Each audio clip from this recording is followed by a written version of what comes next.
The Associated Press has just called Wisconsin for Joe Biden. CNN has also projected Biden as the winner in Wisconsin. Here's a look right now at the numbers as we have them. 1.6 million people voted for Joe Biden. And there you see President Trump's numbers, just about 21,000 votes short of Joe Biden. In Milwaukee County, Joe Biden won by a sizable margin, which was expected.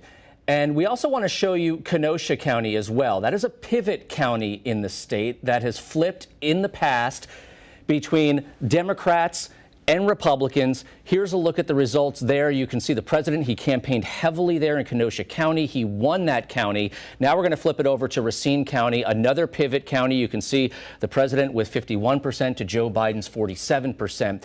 That's in Racine County. The president also won Waukesha County. The margin was not enough to overcome where Biden won in the state. We do want to show you the complete picture right now. The president winning big in Dane County and the surrounding counties, as well as Milwaukee County, as we just showed you a moment ago. Now, the president's campaign has already signaled that they will be seeking a recount. The president's campaign manager issued this statement saying, quote, "Despite ridiculous public polling used as a voter suppression tactic, Wisconsin has been a razor-thin race, as we always knew that it would be.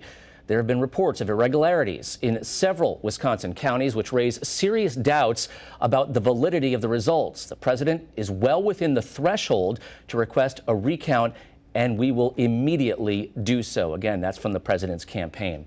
The Wisconsin Elections Commission held a news conference this afternoon and said the election was executed with, quote, "precision."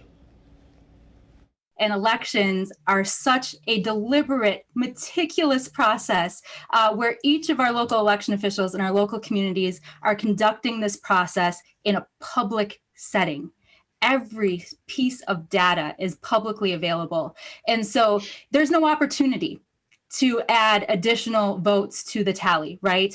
Because you have to make sure that everybody's registered to vote, that they have a lawful absentee request on file, or that they sign the poll book where they show their photo ID.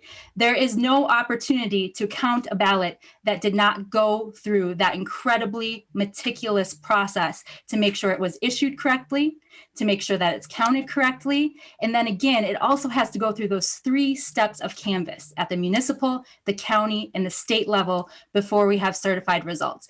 And anybody's welcome to watch that process. Some of the places even live streamed their tally last night. And so I think that it's insulting to our local election officials to say that yesterday's election was anything but an incredible success that was a result of years of preparation and meticulously, carefully following the law.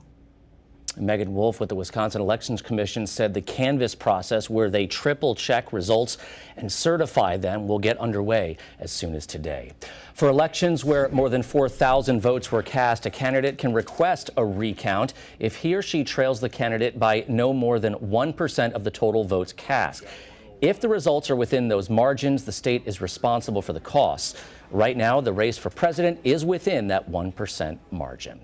And here's a look at the electoral map. Several other key battleground states are still undecided at this hour, including Pennsylvania, Michigan, Nevada, North Carolina, and Georgia. You can see Joe Biden leading that electoral count, 248 to the president's 214. The magic number is 270. Again, the Associated Press just calling Wisconsin for Joe Biden.